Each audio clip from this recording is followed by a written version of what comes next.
AGS Kalpathi S அகோரம் வழங்கும் தளபதி விஜயின் the greatest of all time September 5 முதல் திரையரங்குகளில். Vitamin A, D, E, K சத்துக்களுடன் mister gold refined sunflower oil.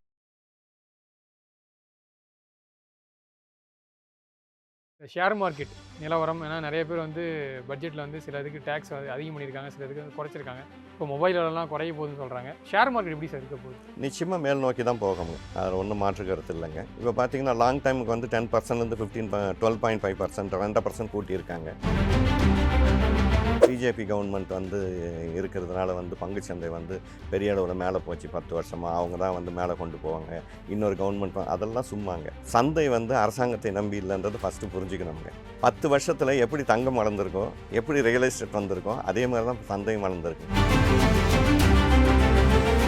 இன்றைக்கி அது இதெல்லாம் இன்வெஸ்ட்மெண்ட்டாக பார்க்க ஆரம்பிச்சிட்டாங்கன்னா, அவங்க வண்டி ஒரு கார் வாங்குறது இன்வெஸ்ட்மெண்ட்டாக பார்க்க ஆரம்பிச்சிட்டாங்க, மொபைல் வாங்குறது இன்வெஸ்ட்மெண்ட்டாக பார்க்க ஆரம்பிச்சிட்டாங்க. முதலுங்க நமக்கு இந்த சமயத்தில் இது தேவையா அது முடிவு பண்ணணும். அது ஃபோனா காரா வீடான்றது முக்கியம் கிடையாது. இப்போ நம்ம என்ன நிலையில் இருக்கோங்க, இதை நம்ம கண்டினியூவாக நம்மளோட பொருளாக மாற்ற முடியுங்க. பட்ஜெட் வந்ததுக்கப்புறம் எல்லாருமே அந்த ஐஃபோன் பிரியர்கள் அவங்க பார்த்தது எல்லாமே ஃபோன் விலை குறைஞ்சிருக்குன்ட்டு ப்ரோ மேக்ஸ் மாடல் விலைலாம் கிட்டத்தட்ட 5000 to 6000 வரைக்கும் குறையும் வாய்ப்பு இருக்குன்றாங்க. இல்லை, இப்போ என்னென்னா 1,60,000 ஃபோன் 1,50,000 இருக்குது. அவ்வளோதான், ஒரு 5,000 குறைஞ்சிருக்குங்க. இந்த 5,000 குறைஞ்சதுக்காக போய் ஒரு ஃபோன் வாங்க முடியுமா? நீங்கள் நல்லா யோசித்து பாருங்கள். ஆனால் இது சட்டம் போடு, கவர்மெண்ட்லேருந்து சம்பளம் வாங்குறதில்ல, நம்மளோட வரி பணத்தை நீ டேக்ஸ் சம்பளமாக வாங்கும்போது உன் குழந்தெல்லாம் கண்டிப்பாக இந்த ஸ்கூலில் தான் படிக்கணும்னு சட்டம் போடும்போது. ஐபிசி தமிழ் நேயர்களுக்கு வணக்கம். இன்று நம்முடன் நேர்காணலில் பொருளாதார ஆலோசகரும் பங்குச்சந்தை நிபுணருமான தாமோதரன் இருக்கிறார். வணக்கம் சார். வணக்கம். மத்திய பட்ஜெட் ரிலீஸ் பண்ணிட்டாங்க. இதன் பிறகு இந்த ஷேர் மார்க்கெட் நிலவரம், ஏன்னா நிறைய பேர் பட்ஜெட்டில் சில இதுக்கு டேக்ஸ் அதிகம் பண்ணியிருக்காங்க, சில இதுக்கு குறைச்சிருக்காங்க. இப்போ மொபைலெல்லாம் குறைய போகுதுன்னு சொல்கிறாங்க. ஷேர் மார்க்கெட் எப்படி சார் இருக்க போகுது? நிச்சயமாக மேல் நோக்கி தான் போகணும், அதில் ஒன்றும் மாற்று கருத்து இல்லைங்க. இப்போ பார்த்தீங்கன்னா லாங் டைமுக்கு 10%லேருந்து 12.5% 2% கூட்டியிருக்காங்க. ஷார்ட் டைமுக்கு 15%லேருந்து 20% 5% இன்க்ரீஸ் பண்ணியிருக்காங்க. F&O 0.02லேருந்துங்க 0.1க்கு மாற்றிருக்காங்க. இது பெரிய பாதிப்பை கொடுக்காதுங்க கண்டிப்பாக பார்த்தீங்கன்னாங்க. ஏன்னாங்க லாங் டைமில் பார்த்தீங்கன்னா ஒரு பெரிய லாபம் வரும்போது 2%ன்றது பெருசாக பாதிக்காதுங்க. ஷார்ட் டைமில் இருக்கிறவங்க தான் கரெக்டாக பண்ணணுங்க. ஏன்னா 20% நம்ம டேக்ஸ் பே பண்ண போகிறாங்க. அப்போ சரியான இடத்துல வாங்கி நல்ல லாபத்தை பதிவு பண்ணுறதுக்கு உண்டான வாய்ப்பை அவங்க பார்த்துக்கணும். ஷார்ட் டைமில் பண்ணுறவங்களுக்கு இது வேணால் பாதிப்பை கொடுக்குங்க. அதே மாதிரி ஃப்யூச்சர் அண்ட் ஆப்ஷனில் பார்த்தீங்கன்னாங்க கண்டிப்பாக டேக்ஸ் ஒரு பெரிய கஷ்டத்தை கொடுக்குங்க. ஏன்னா ஏற்கனவே அவங்க லாஸில் தான் வியாபாரம் பண்ணிக்கிட்டு இருக்காங்க.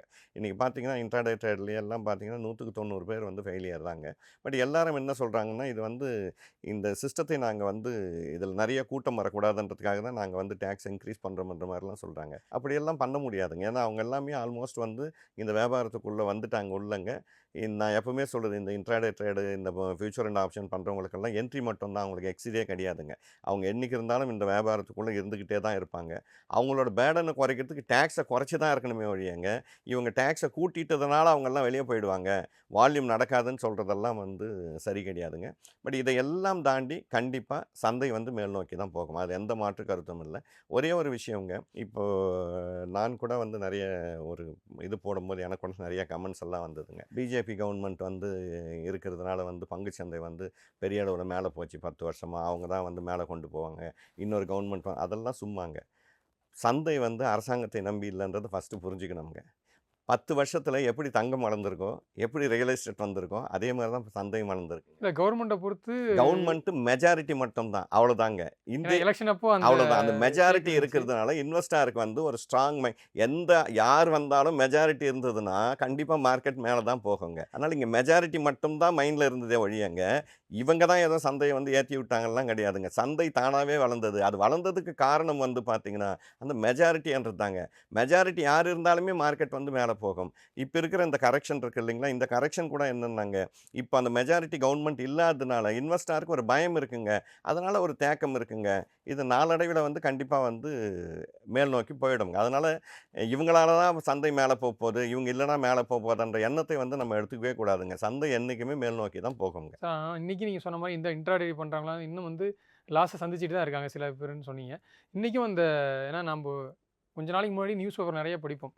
பங்குச்சந்தை இழப்பால் வந்து நிறைய பேர் வந்து தவறான முடிவு எடுத்துட்டாங்கன்னு சொல்லலாம் படிப்போம். இன்றைக்கும் அந்த மாதிரி அந்த சூழல் இருக்கா சார்? இன்னைக்கு கொஞ்சம் மாறி இருக்கா அதில்? நிறையா இருக்குங்க. இப்போ அதை விட அதிகமாயிருச்சுங்க. ஏன்னாங்க, இங்க வந்து பார்த்தீங்கன்னா, இது வியாபாரமா பண்றத தாண்டி, இதுக்கு வந்து அடிக்ட் ஆயிடுறாங்க. விட்ட பணத்தை பிடிக்கணும்னு நெறைய பேர் வந்து பார்த்தீங்கன்னா, அங்க இங்க கடன் வாங்கிட்டு போட்டு பார்த்தீங்கன்னா, நெறைய வந்து அந்த குடும்பத்திலிருந்து ஒரு பெரிய பிரச்சனைய உருவாக்கிங்க, குடும்பத்திலேருந்தே ஒதுங்குற அளவுக்கு, இந்த மாரி உயிர் போற அளவுக்கெல்லாம் நெறைய பேர் வந்து அவங்க ஆகுறாங்க. லிமிட்ட தாண்டி ஒரு மிடில் கிளாஸா இருப்பாங்க. ஆனா அவங்க பார்த்தீங்கன்னா, ஒரு கோடிக்கணக்குல இன்வெஸ்ட் பண்ணி லாஸ் ஆனா ஆயிருக்காங்க. இதில பார்த்தீங்கன்னா, எல்லாருமே இந்த மாரி ஒரு மோசமான சூழலுக்கு போறது யாருன்னா, படிச்சவங்களா தான் இருக்காங்க. அதுதான் இங்க முக்கியமான விஷயம்ங்க. அப்ப என்னன்னாங்க, இவங்க வியாபாரத்தையும் சரியா புரிஞ்சுக்க மாட்டேன்றாங்க.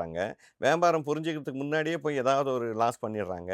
லாஸ் பண்ணதுக்கப்புறம் அந்த லாஸ்லேருந்து வெளிய வரணும்ன்றதுக்காக என்ன பண்றாங்க, ஏதாவது தவறு பண்ண என்ன ஆகுது, ஒரு ஸ்டேஜில வந்து பார்த்தீங்கன்னா, இப்ப லேட்டஸ்ட்டா நெறைய நியூஸ் வந்துகிட்டு இருக்குங்க. உயிர் போற அளவுக்கு பிரச்சனைய வளர்த்துக்கிறாங்க. இன்ட்ராடே ட்ரேடுன்றது வந்து பார்த்தீங்கன்னா, கண்டிப்பா வந்துங்க டிசிப்ளினா பண்ணா மட்டும் தான் பணம் கொடுக்குங்க. நான் அடிக்கடி சொல்றதுங்க, நீ 20 நாளும் ட்ரேட் பண்ணணும்னு நெனச்சீங்கன்னா, ட்ரேட் பண்ண முடியாதுங்க. 20 நாளும் வாய்ப்பு கிடைக்காதுங்க. வாய்ப்பு இருக்கிற அன்னைக்கு ட்ரேடுங்க. என்னைக்கு வாய்ப்பு இருக்கோ அன்னைக்கு ட்ரேட் பண்ணணும். இது மைண்ட் செட்டுங்க. உன்னோட எமோஷன்ஸ்க்கோ, மத்ததுக்கோலாம் இங்க வந்து இடம் கிடையாதுங்க. அதே மாரி ஒருத்தர் வந்துங்க ஒரு வியாபாரம் பண்றாரு. ஒரு வியாபாரத்தில எனக்கு ஒரு மாசம் 50,000 கிடைக்குதுன்னாங்க. இந்த வியாபாரத்தில இன்ட்ராடேல ஒரு ரூ. 50,000 அவர் எதிர்பார்த்து கரெக்ட்டா பண்ணணுங்க. 10 வருஷ வியாபாரம் அவருக்கு ரூ. 50,000 தான் குடுக்குதுங்க இன்னைக்குங்க. ஆனா இங்க வந்து 5வது நாள்லயே ஒரு நாளைக்கு ரூ. 5,00,000 எதிர்பார்க்குறாங்க. எப்படி குடுக்குங்க? உனக்கு எக்ஸ்பீரியன்ஸ் கிடையாது.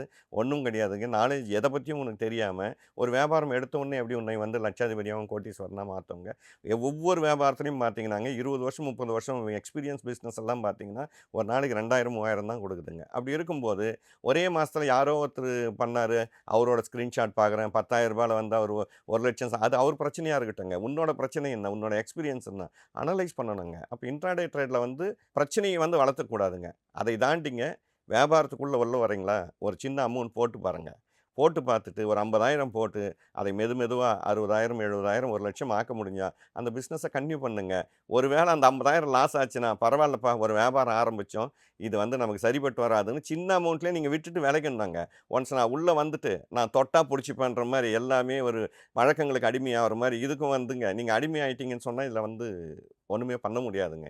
இங்க இருக்கிறவங்க நெறைய பேர் பார்த்தீங்கன்னா, இன்ட்ராடே ட்ரேடர் வந்துங்க, இன்ட்ராடே ட்ரேடர் ட்ரேடா பண்றது கிடையாதுங்க.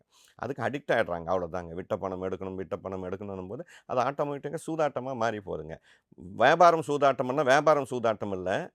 அங்க ட்ரேட் பண்றவங்க அதை சூதாட்டமா மாத்திக்க ட்ரை பண்றாங்க. அதுதான் காரணம்ங்க. சார் கிட்டத்தட்ட இத பத்தி தெளிவா விளக்கம் சொன்னீங்க சார். அதை தாண்டி இப்போ பட்ஜெட் வந்துருச்சு. நம்ம ஒவ்வொரு இன்டர்வியூலயும் வந்து நெறைய டிப்ஸ் குடுப்பீங்க. இன்னைக்கு பார்த்தீங்கன்னா, ஒரு மிடில் கிளாஸ் பீப்பிள் அவங்களுடைய கனவுன்னு பார்த்தீங்கன்னா வந்து சொந்த வீடு வாங்குறதா இருக்கட்டும், அதாவது வெஹிக்கிள் வாங்குறதா இருக்கட்டும். இன்னைக்கு வீடுங்கிறது வந்து ஒரு இன்வெஸ்ட்மெண்ட். அதை தாண்டி இன்னைக்கு வந்து அது எதெல்லாம் இன்வெஸ்ட்மெண்ட்டா பார்க்க ஆரம்பிச்சுட்டாங்கன்னா, அவங்க வண்டி ஒரு கார் வாங்குறது இன்வெஸ்ட்மெண்ட்டா பார்க்க ஆரம்பிச்சுட்டாங்க. மொபைல் வாங்குறது இன்வெஸ்ட்மெண்ட்டா பார்க்க ஆரம்பிச்சுட்டாங்க. ஸோ மிடில் கிளாஸ் மக்களுக்கு இந்த 2024 பட்ஜெட் வந்திருக்கு. இதன் பிறகு ஒரு 50,000 சேலரி வாங்குறேன் சார் நானு. இல்ல நான் வந்து ஒரு 60,000 வாங்குறேன் சார் சென்னையில இருந்துட்டு. அப்படின்னு இருக்கவங்களுக்கு உங்களோட அட்வைஸ் என்னவா சார் இருக்கும்? எனக்கு வந்து ஒரு இஎம்ஐல வந்து ஒரு கார் வாங்கணுன்ட்டு வந்து இன்னைக்கு முடிவு பண்ணிடுறாங்க.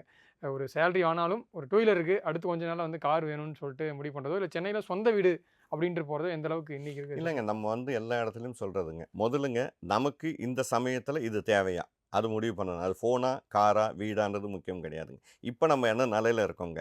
இதை நம்ம வந்து கன்டினியூவா நம்மளோட பொருளா மாத்த முடியும்ங்க. கார் வாங்குறோம்னா, நீங்க போடுற 5 வருஷத்துக்கு உங்களால இஎம்ஐ கட்ட முடியுமா? கட்டுறதுக்கு உண்டான வாய்ப்பு கேரண்டியா இருக்கான்னு பார்க்கணுங்க. அதே மாரி வீடு வாங்க போறோம்னாங்க, அந்த வீட்டை வந்துங்க வட்டியெல்லாம் கூட அப்புறம் இன்ட்ரெஸ்ட் எல்லாம் கூடங்க. பட் அது முழுமையா உங்களால முடிக்க முடியுமான்னு பார்க்கணுங்க. ஏதோ வந்துங்க எனக்கு ஒரு ரூ. 20,000 கூடி போச்சுங்க சேலரி அப்படின்றதுனால போய் டக்குன்னு ஒரு வீட்ட வாங்கிரக்கூடாதுங்க. ஒரு கார போய் வாங்கிரக்கூடாதுங்க. ஒரு கார் வாங்குறோம்னாங்க, கார் வாங்குறதுக்கு உண்டான சூழல் என்ன? நம்ம டெய்லி யூஸ் பண்ண போறோமா? அது ரொம்ப பார்க்கணும். என்ன தேவை நமக்குங்க? என்னைக்கோ ஒரு நாள் வெளிய போறோம். அது நமக்கு தேவையா? இன்னைக்கு கூப்பிட்டா வாசலுக்கு கார் வந்து நிக்குதுங்க. அப்ப இன்னைக்கு வசதி வாய்ப்புகள் நம்ம டிரான்ஸ்போர்ட் நெறைய இருக்குங்க. அப்படி இருக்கும்போது நம்ம ஒண்ணு நிறுத்தி, அத நம்ம வந்துங்க என்னைக்கோ ஒரு நாள் உபயோகப்படுத்த போறோன்னும் போது, நான் என்ன சொல்றேன், அந்த மாரி செலவுகளை குறைச்சுக்கிட்டு, அதை தான் நீங்க இன்வெஸ்ட்மெண்ட்டா மாத்துங்கன்றாங்க. என்ன இன்வெஸ்ட்மெண்ட்டுங்க? கோல்டுக்கு போங்க, இல்ல வந்து அ ம மியூச்சுவல் ஃபண்ட்ல போடுங்க, ஸ்டாக்ல ஏதோ ஒரு இன்வெஸ்ட்மெண்ட்டுங்க. அப்ப இன்வெஸ்ட்மெண்ட்டா மாத்தும்போது, அங்க சும்மா வாசல்ல நிக்குதுல்ல மாசங்க. நீங்க ஒரு வருஷத்துல எனக்கு தெரிஞ்சுங்க, சிலர்லாம் பார்த்தீங்கன்னா, ஒரு வருஷத்துல 12 நாள் தான் காரே எடுக்குறாங்க. மாசத்துக்கு 1 நாள் தான் எடுக்குறாங்க. இப்ப அந்த மாசத்துல பார்த்தீங்கன்னா, அந்த காருக்கு வந்துங்க எவ்ரி மந்த் பார்த்தீங்கன்னா, 10,000லேருந்து 15,000 இஎம்ஐ கட்டுறாங்க. அது தேவையா? அந்த ரூ. 1,00,000 நீங்க சேர்த்து வச்சிருந்தீங்கன்னா, இப்போ அது உங்களுக்கு ரூ. 2,00,000 ஏன்னா இருக்கும். ஜீரோ காஸ்ட் இஎம்ஐலயே கார் நீங்க போய் உடனே எடுத்துட்டு வர மாரி ஆமாங்க. இப்போ ஆப்ஷன்லாம் வந்து வந்துருச்சு ஜீரோ சார். காஸ்ட் வந்துருச்சுங்க. எல்லாமே வந்து பார்த்தீங்கன்னா, இனிமேல் அப்படிதான் வருங்க. 365 டேஸும் பார்த்தீங்கன்னா 0 காஸ்ட்லேயே உங்களுக்கு கிடைக்கும். இதுக்கு முன்னாடி ஆஃபர்ன்றதெல்லாம் போய் நீ 365 டேஸும் ஆஃபர் தாங்க. அப்போ இதெல்லாம் பார்த்தீங்கன்னா நம்மளை வந்துங்க கடலில் சிக்க வைக்கிறதுக்கு உண்டான வாய்ப்புகளை வந்து கார்ப்பரேட்ஸ் வந்து கண்டிப்பாக உருவாக்கிக்கிட்டே தான் இருப்பாங்க. அப்போ அந்த உபயோகப்படுத்துகிறவர் வந்து கரெக்டாக புரிஞ்சுக்கணுங்க. எனக்கு வந்து 2 குழந்தைகள் இருக்குது. இப்போ நான் வாங்குகிற செலவை நானே ஆடம்பரமாக செலவு பண்ணிட்டேன்னா இன் ஃபியூச்சரில் அதுக்கு ஒரு இன்னைக்கு காலேஜ் எல்லாம் எவ்வளோ கஷ்டங்க, ஒரு ஸ்கூல் எவ்வளோ கஷ்டங்க. இன்றைக்கி எல்கேஜிக்கே வந்து பார்த்தீங்கன்னா 2 லட்சம் 3 லட்சம் கேட்குறாங்க சில இடத்தெல்லாம் நல்ல ஸ்கூலில் சேர்க்கணுமன்றவங்க. அப்படி இருக்கும்போது பார்த்தீங்கன்னா எப்படி வந்து இவங்க வந்துங்க வாங்குகிற பணத்தை எல்லாம் ஒரு 5 வருஷத்தில் இதுக்கே செலவு பண்ணிக்கிட்டுங்க மாதம் மாதம் இவங்க வந்து குடும்பத்தை ஓட்டுறதுக்கே கஷ்டப்படுறவங்க வந்து கார் வச்சுக்கிட்டு என்ன பண்ண போகிறோம். ஆனால் இன்றைக்கி வந்து சொசைட்டியில் காருங்கிறது வந்து ஒரு என்ன சொல்கிறது, அந்த ஃபேமிலிக்கு உண்டான ஒரு இதாக போயிடுச்சு இல்லை சார். இந்த கார் வச்சுருந்தாங்கன்னா இவங்க ஒரு ஸ்டாண்டர்டு, அந்த ஒரு ஸ்டாண்டர்டை வந்து நிர்ணயிக்கிற அளவுக்கு இன்றைக்கி வந்து காரோ சொந்த வீடோ அந்த மாதிரி ஆயிடுச்சு. இப்போ சென்னையில் ஃப்ரெண்ட்ஸ் மீட் பண்ணாங்கன்னா சென்னையில் இருக்கீங்களா, வீடு இருக்கா, கார் வச்சுருக்கீங்களா, இந்த மாதிரி அது ஒரு நார்மலைஸ் ஆகிடுச்சு இல்லை சார். அது வந்துங்க மாறி ரொம்ப நாள் ஆயிடுச்சுன்றது நம்ம புரிஞ்சுக்கணும். இன்றைக்கி நம்மளோட ஃபீல் தாங்க அதுங்க. ஒரு காலத்தில் வந்து பார்த்திங்கன்னா டெலிஃபோன் வச்சுருந்தாலே வந்து ஒரு ப்ரெஸ்டேஜ் இஷ்யூவாக இருந்ததுங்க. அதெல்லாம் மாறி ரோடு ஃபுல்லாக காராக போகுதுங்க. நமக்கு வந்துங்க வசதி தான் இன்றைக்கி பார்க்கணுங்க. மற்றவங்க வந்து என்ன நினைக்கிறாங்கன்றதே முக்கியம் கிடையாது. ஏன்னாங்க எனக்கு 3 மாதம் சம்பளம் இன்றைக்கி கொரோனா பீரியடில் வந்துங்க நிறைய பேருக்கு வருமானம் இல்லாதப்போ உங்களுக்கு யார் வந்து பணம் கொடுத்தாங்க? எந்த சொந்தக்காராவது பணம் கொடுத்தாங்களா? இல்லை யாராவது எதுவாக நினச்சிப்பாங்களேன்னு நினச்சிங்களா? அவங்க வந்து பணம் கொடுத்தாங்களா? யாருமே பணம் கொடுக்கலையே. நீங்கள் தான் கஷ்டப்பட்டீங்க, நீங்கள் தான் போராடினீங்க, இருக்கிறத விற்றீங்க, எல்லாமே நீங்கள் தானே பண்ணிக்கிட்டு இருந்தீங்க. அப்போ நம்ம மற்றவங்கள பற்றி பார்க்கவே கூடாதுங்க. அதனால தான் நம்ம எல்லா இடத்துலையுமே சொல்கிறது, அடுத்தவங்கள கம்பேர் பண்ணாதீங்க. அடுத்தவர் கார் வச்சுருந்தால் அவர் பிரச்சனை, அவர் என்ன கஷ்டத்தில் வாங்கியிருக்காரோ நமக்கு தெரியாதுங்க. அவர் அதுக்குள்ளே என்னெல்லாம் ப்ராப்ளம் ஃபேஸ் பண்ணுறாரு நமக்கு தெரியாதுங்க. அடுத்தவர் சொந்த வீடு வச்சுருக்காருன்னா அதில் எவ்வளோ பிரச்சனை இருக்குன்னு அவருக்கு தான் தெரியுங்க. இன்றைக்கி நிறைய பேர் நம்ம பார்த்தோங்க, சொந்த வீடுன்னு போய் வாங்கினாங்க, இடிஞ்சு விழுந்துக்கிட்டு இருக்குங்க. நல்லா யோசித்து பாருங்க. ஆமாங்க, எவ்வளோ பேருங்க இடிஞ்சு விழுந்துக்கிட்டு இருக்குங்க. இடிஞ்சு விழும் போதுங்க ஒரு பக்கம் விழுந்துக்கிட்டு இருக்குங்க, இன்னொரு பக்கம் இஎம்ஐ போயின்னு இருக்குங்க. பேங்க் வந்து அதெல்லாம் பார்க்காதுங்க. இங்கே இடிஞ்சு விழுந்துக்கிட்டு இருக்குங்க, 2 மாதம் வந்து இஎம்ஐ ஸ்டாப் பண்ணலாம் ஸ்டாப் பண்ண மாட்டாங்க. அது வேறு ப்ராசஸ், இது வேறு ப்ராசஸ்ஸுங்க. அப்போது இது வீடு வாங்கக்கூடாதுன்னு சொல்ல, நம்ம கார் வாங்கக்கூடாதுன்னு சொல்லலைங்க. என்னென்னாங்க இப்போ தேவையா?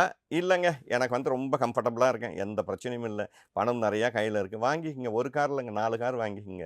ஒரு வீடு இல்லைங்க 2 வீடு வாங்கிக்கிங்க. ஆனால் எதிரால் வந்துங்க குழந்தைக்கு படிப்பு வச்சுருக்கோங்க, சின்ன சின்ன குழந்தைங்களா இருக்காங்கன்னும் போதுங்க இப்போ வர்ற சம்பளத்தை நீங்கள் சேர்த்து வச்சிங்கன்னா அவங்களுக்கு ஒரு நல்ல படிப்பை வந்து நீங்கள் வந்து கொடுக்கலாங்க. இன்றைக்கி இருக்கிற சூழ்நிலை சிட்டியில் இருக்கிறவங்களுக்கு முக்கியமாங்க. வில்லேஜில் இருக்கிறவங்க, டவுனில் இருக்கிறவங்க கூட நிறைய புரிஞ்சுக்கிறாங்க. ஏன்னா நாங்கள் நிறைய அவேர்னஸ் ப்ரோக்ராம்ஸ் பண்ணுறதுனால அங்கெல்லாம் போய் பேசும்போது தெரியுதுங்க. அவங்க ஒவ்வொரு காசையும் வந்து பார்த்திங்கன்னா கணக்கு போட்டு தான் பண்ணுறாங்க. இங்கே இருக்கிறவங்க தாங்க நம்ம ஏதோ 1 லட்ச ரூபா சம்பாரிச்சிட்டா வந்துங்க நம்ம வந்து அம்பானி பையன் ஆகிட்டோன்ற மாதிரி செலவு பண்ணுறவங்களெல்லாம் நான் வந்து இங்கே பார்த்துக்கிட்டு தான் இருக்கேங்க.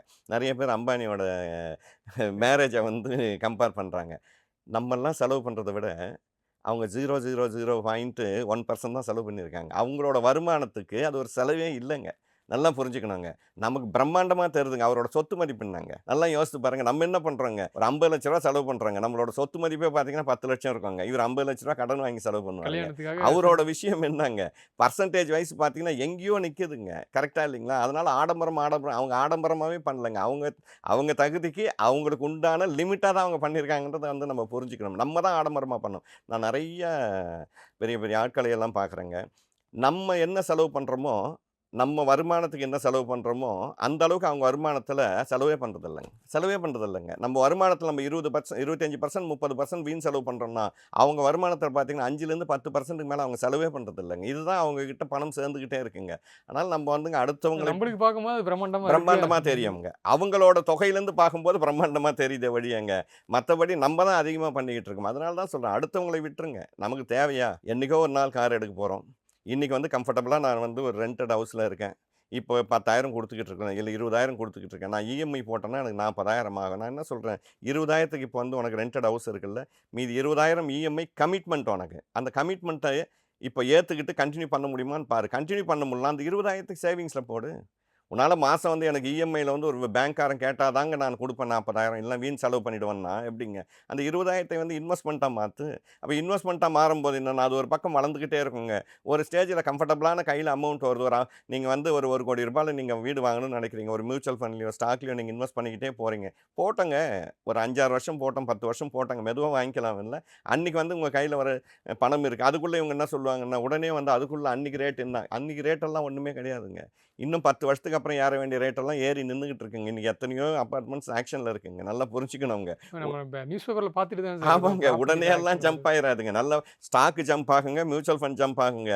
ரியல் எஸ்டேட் எல்லாம் அவ்வளோ சீக்கிரம்லாம் பூம் ஆகிடும். அப்படி பூம் ஆயிருந்ததுன்னா இன்றைக்கி கட்டிட்டு அவங்கவுங்க கெஞ்சிக்கிட்டு இருக்காங்க, வந்து வாங்குங்க வாங்குங்கன்னு ஏன் ஆஃபர் போட்டுக்கிட்டு இருக்காங்க. கரெக்டாக இல்லைங்களா? இதெல்லாம் புரிஞ்சுக்கிட்டுங்க இப்போ நமக்கு தேவையா அதை வந்து நம்ம புரிஞ்சு வாங்கும்போது நமக்கு வந்துங்க வாழ்க்கை வந்து சந்தோஷமாக இருக்குங்க. பட்ஜெட் வந்ததுக்கப்புறம் எல்லாருமே அந்த ஐஃபோன் பிரியர்கள் அவங்க பார்த்தது எல்லாமே ஃபோன் விலை குறைஞ்சிருக்குன்ட்டு ப்ரோ மேக்ஸ் மாடல் விலைலாம் வந்து கிட்டத்தட்ட 5000 to 6000 வரைக்கும் குறையும் வாய்ப்பு இருக்குன்றாங்க. இப்போ நிறையா பேருடைய உடனே தாட் ப்ராசஸ் என்னென்னா, ஓகே நம்ம ரொம்ப நாளாக யோசிச்சுட்டு இருந்தோம், இன்றைக்கி வந்து ஒரு 80,000 ஆனாலும் சரி, ஒரு 90,000 ஆனாலும் சரி ஐஃபோன் வாங்கிடணும்னு சொல்லிட்டு நிறைய பேர் யோசிக்கிறாங்க. நீங்கள் சொன்ன மாதிரி அதை நீடு இருக்கவங்க வாங்கலாம், நீடு இல்லாமல் தேவையெல்லாம் வாங்கக்கூடாது. உங்கள் சஜஷன் என்ன சார்? இல்லை, இப்போ என்னென்னா 1,60,000 ஃபோன் 1,50,000 இருக்குது. அவ்வளோதான், ஒரு 5,000 குறைஞ்சிருக்குங்க. இந்த 5,000 குறைஞ்சதுக்காக போய் ஒரு ஃபோன் வாங்க முடியுமா? நீங்கள் நல்லா யோசித்து பாருங்கள். பட் ஐஃபோனுன்றது இன்றைக்கி வந்து பார்த்தீங்கன்னா இதாங்க எல்லாமே இன்றைக்கி வந்து பிராண்டில் வந்து பார்த்தாங்கன்னா போகிறாங்க. பிராண்டடுங்க 4,000 5,000 போட்டு சட்டை வாங்குறது, இந்த மாதிரி எல்லாமே பிராண்டை எதிர்பார்க்குறாங்க. பட் அதோட பயன் என்ன? பெரிய பெரிய ஆட்கள் வச்சுருக்காங்கன்னா அவங்களுக்கு வந்துங்க உட்கார்ந்த இடத்துல பணம் வருதுங்க, லட்சக்கணக்கான வருமானம் வருது, பணம் வருது, கோடிக்கணக்கில் வருதுங்க. நான் என்ன சொல்கிறேன், நம்ம வந்துங்க ஒரு சேலரிக்குள்ளே இருக்கோம், ஒரு பட்ஜெட்டுக்குள்ளே ஒரு ஃபேமிலியை ரன் பண்ணிக்கிட்டு இருக்கணும் போதுங்க நம்ம வந்துங்க ஒரு 1,60,000 கொடுத்து ஒரு 5,000 குறைஞ்சதுன்றதுக்காக போய் அந்த ஃபோனை நம்ம வாங்குறோம்னு சொன்னாங்க. மீதி 1,50,000 நம்ம தானேங்க இஎம்ஐ கட்டி ஆகணுங்க. அது அவசியம். அதாவதுங்க அடுத்தவர் அந்த ஃபோன் வச்சுருக்கார், அதுக்காக நம்ம வச்சுக்கணும்னு அவசியம் கிடையாதுங்க. இதுதாங்க ப்ரெஷரிங்க. இங்கே சிட்டியில் இருக்கிற ப்ரெஷரே அதுதாங்க. ஆஃபீஸில் ஒர்க் பண்ணுறாங்க, ஒரு 10 பேர் ஏதாவது வச்சுருந்தா இவருக்கும் வாங்க வித ஒரு தூண்டுதலை வந்து தானாகவே உருவாக்குறாங்க. அதுக்கு இவர் வந்து பழகிடுறாருங்க. அவர் வச்சிருக்காரு, இவர் வச்சிருக்காருன்ட்டு. ஃப்ரெண்டு வச்சிருக்காரு, இப்போ நம்ம வைக்காமல் இருந்தால் எப்படி? ஆமாங்க. இது என்ன ஆகுதுன்னா, ஃப்ரெண்டு வச்சிருக்காருன்னா அவரோட வசதி வாய்ப்புக்கு வச்சுக்கிறாரு, இல்லை அவர் கஷ்டம் கூட படுவார், அவர் ஃபேமிலியில் போயிட்டுங்க. நான் என்ன சொல்கிறேன், அந்த கஷ்டத்தை நம்ம எதுக்கு அனுபவிக்கணுங்க? நம்ம கொஞ்சம் சிந்திச்சோம்னா ஓகே இப்போ இருக்கிற ஃபோன் போதும்பா அப்படின்னு நம்ம யோசித்தோம்னா அந்த பிரச்சனை வேறு. ஒரு டேக்ஸுக்காக வந்துங்க ஒரு ஃபோனை வாங்குறோம்னா தப்புங்க. ஆனால் இப்போ டேக்ஸ் குறைஞ்சிருக்குல்ல, தங்கம் வாங்குங்க. அந்த 1,60,000 கொடுத்து தங்கம் வாங்கினீங்கன்னா இன்னும் வந்துங்க 3-4 வருஷத்தில் பார்த்தீங்கன்னா கண்டிப்பாக அது மேல் நோக்கி தானே போகும். அப்போது எது பயனுள்ள பொருளோ அதை வந்துங்க இந்த மாதிரி குறையும் போது வாங்கிக்கலாங்க.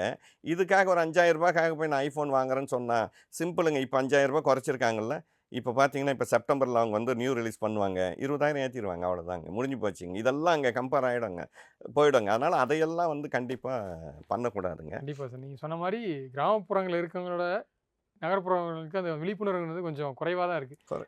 குறைவாக இருக்குங்க. அதே மாதிரி இப்போ நிறைய நான் பார்த்துக்கிறேங்க. நம்ம இந்த பட்ஜெட் வந்தது இல்லையா, இந்த பட்ஜெட்டில் கூட பார்த்திங்கன்னா நம்ம டேக்ஸ் வந்து ரொம்ப அதிகமாக இருக்குது. 30% இருக்குது. 15 லட்ச ரூபா சம்பாரிச்சா இந்தியாவில் வந்து என்ன வசதி இருக்குது? வசதி வாய்ப்புகளே கிடையாது. நான் ஒரு வீடியோ கூட போட்டிருந்தேங்க, மற்ற நாட்டில் கம்பேர் பண்ணி போடும்போது. அந்த நாட்டிலலாம் வந்து மெடிக்கல் இருக்குது, எஜுகேஷன் ஃப்ரீயாக இருக்குது, எவ்வளோ ரோடு வசதி இருக்குது. துபாயில் பாருங்கள், எல்லாம் சொல்கிறாங்க, எல்லாம் கரெக்ட் தாங்க, இல்லைன்னு சொல்கிறேங்க. பட் அங்கே அது வளர்ந்துருச்சுங்க அந்த நாடெல்லாம். இன்னொன்று அங்கே சட்டத்திட்டங்கள் வேறாங்க, அவங்களோட சிஸ்டம் வேறு, முடிஞ்சு போச்சுங்க. ஒரு லெவலில் போய் நின்றுட்டாங்க. ஆனால் இங்கே வளர்ந்து வந்துக்கிட்டு இருக்கு இப்போ தாங்க. ஆனால் பார்த்தீங்கன்னா டேக்ஸ் அதிகமாக தான் இருக்குது, எல்லாருமே சஃபர் ஆகிறோம், இதெல்லாம் எந்த மாற்று கருத்தும் இல்லைங்க. பட் இங்கேயும் எல்லாமே ஃப்ரீயாக இருக்குங்க. எஜுகேஷன் ஃப்ரீயாக இருக்குது, ஹாஸ்பிட்டல் ஃப்ரீயாக இருக்குது, எல்லாமே ஃப்ரீயாக இருக்குங்க. பட் எத்தனை பேர் யூஸ் பண்ணுறோம் அதை ஃபஸ்ட்டுங்க. அப்போது அந்த நாட்டை போல இங்கே நம்ம வரணும்னு சொன்னாங்க. ஃபஸ்ட்டு எங்கேருந்து இங்கே மாறணும்னா அடிப்படையில் வந்து பார்த்திங்கன்னா இன்றைக்கி வில்லேஜிலேருந்து ஒருத்தர் படிச்சுட்டு வந்துங்க ஒரு அரசாங்க அதிகாரியாக இருக்காருங்க. ஆனால் அவர் வந்துங்க அவரோட பையனை வந்துங்க ஃப்ரீ ஸ்கூலில் சேர்க்க மாட்டேன்றார். கரெக்டாக இல்லைங்களா? இப்போது இவங்க எல்லாம் தான் இதை முடிவு எடுக்கணுங்க. எல்லாமே நம்மளோட கட்டமைப்பு, நம்ம இளைஞர்களோட கட்டமைப்பு, உலகத்திலேயே நம்ம இந்தியாவில் படித்த டாக்டர்ஸ் தான் ரொம்ப அதிகமான அறிவாளிகள் இருக்காங்க. அதுவும் பர்டிகுலராக தமிழ்நாட்டு ஆட்கள் எல்லாம் இன்றைக்கி வந்து உலக ஆள்ற அளவுக்கெல்லாம் நீங்கள் வந்து போயிட்டாங்க. அப்படி இருக்கும்போது பார்த்திங்கன்னா நம்ம வந்து பார்த்திங்கன்னா இங்கே எதுவும் சரியாக பயன்படுத்திக்கிறது இல்லை. ஒருத்தர் ஐடியில் இருக்காருங்க, எத்தனை பேர் போய் கவர்மெண்ட் ஹாஸ்பிட்டலில் போய் நிற்கிறோங்க? படித்தவங்கெல்லாம் கவர்மெண்ட் ஹாஸ்பிட்டலுக்கு போக ஆரம்பித்தோம்னா தானே அவங்க அதை இம்ப்ரூவ் பண்ணி தான் ஆகணும். குவாலிட்டி ஆஃப் வேறு வழி கிடையாதுங்க. இன்றைக்கி அதிகாரிகள் எல்லாம் இருக்காங்க, ஒரு ரூல் போட்டாங்கன்னு வச்சுங்க, அரசு அதிகாரிகளோட பசங்களெல்லாம் கண்டிப்பாக வந்து இந்த ஸ்கூலில் தான் சேர்க்கணும்னு போட்டால் கண்டிப்பாக சேர்த்து தானே ஆகணும். ஏன் போட மாட்டேன்றாங்க? அரசியல்வாதி பசங்களாம் இங்கே தான் படித்தாகணும்னு ஏன் இதெல்லாம் போட்டால் தான் வளரும். அப்போ என்னென்ன டேக்ஸ் எல்லாம் இருக்க தான் ஏறுதுங்க. பட் இதுக்கு உண்டான சிஸ்டத்தை யார் அடிப்படையாக மாற்றணும்னாங்க? அதிகாரிகள் மாற்றணுங்க. அதிகாரிகளால் தான் இங்கே எல்லாமே யாராவது ஒரு ஐஏஎஸ் ஆஃபீஸர் கொண்டு போயிட்டுங்க ஒரு குழந்தைய வந்து கவர்மெண்ட் ஸ்கூலில் படித்து அது பெரிய நியூஸ் ஆகுதுங்க. ஆனால் இது சட்டம் போர்டு கவர்மெண்ட்லேருந்து சம்பளம் வாங்குறல்ல, நம்மளோட வரி பணத்தை நீ டேக்ஸ் சம்பளமாக வாங்கும்போது உன் குழந்தெல்லாம் கண்டிப்பாக இந்த ஸ்கூலில் தான் படிக்கணும்னு சட்டம் போடும்போது தானாகவே எப்படிங்க எல்லாமே ஃப்ரீ எல்லாம் வந்து பார்த்தீங்கன்னா ஸ்டாண்டர்டைஸ் ஆகிடும் இல்லை. அதுக்கு உண்டான வாய்ப்பு யார் உருவாக்கணும்? இந்த பட்ஜெட் போடுறது மட்டும் கிடையாதுங்க, இது கொடுக்குறேன் அது கொடுக்குறேன்ல, இப்படியெல்லாம் சிஸ்டம் போட்டால் தாங்க நம்ம வருங்காலத்தில் வந்து பார்த்தீங்கன்னா அடுத்த நாடு மாதிரி வளர முடியுமே ஒழிய இவங்க என்ன பண்ணுறாங்க, சட்டம் போடுறாங்க. எனக்கு தெரிஞ்சுங்க எத்தனையோ கவர்மெண்ட் டாக்டர்ஸுங்க கவர்மெண்ட் ஹாஸ்பிட்டலில் ஒர்க் பண்ணுறாங்க, அவங்களுக்கு நோய் வந்தால் வேறு ப்ரைவேட் ஹாஸ்பிட்டலுக்கு போயிருக்காங்க. அப்படி இருக்கும் போதுங்க எப்படி வந்து அந்த மெடிசன் வந்து ஸ்டாண்டர்டைஸ் ஆகிடும்? அப்போ என்னாச்சுன்னா ஏழைகள் மட்டும்தான் அங்கே போகணும், ஏழைகள் மட்டும்தான் இங்கே வரணும், பணம் இல்லாதவர்கள் மட்டும்தான் அங்கே போகணுன்ற ஒரு சிஸ்டத்தை வந்து இருக்குங்க.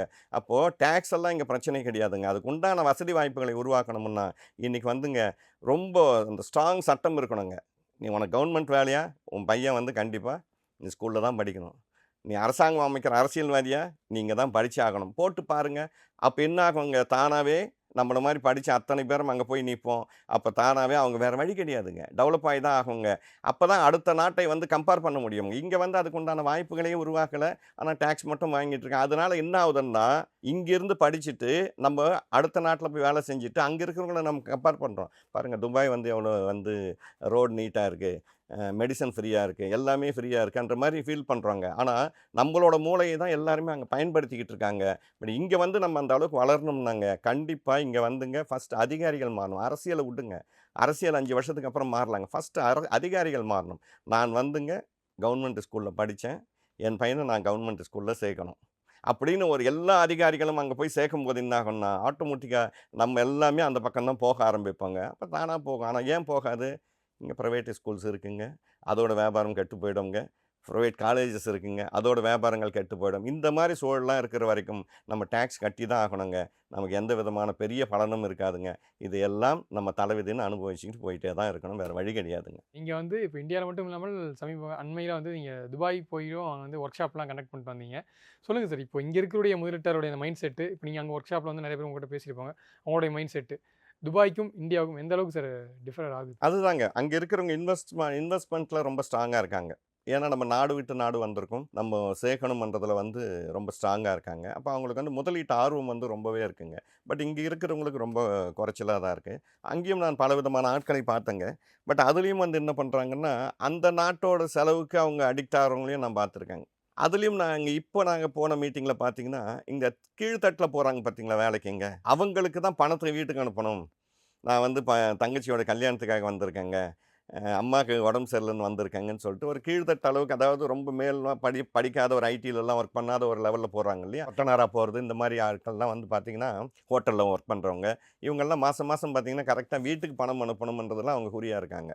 ஆனால் அதே வந்து பார்த்திங்கன்னா ஒரு ஐடியில் ஒர்க் பண்ணுறவரோ இல்லை வேறு மாதிரி போகிறவர் என்ன பண்ணுறாருன்னா வாங்குற பணத்தை அங்கேயே தான் செலவு பண்ணுறாருங்க.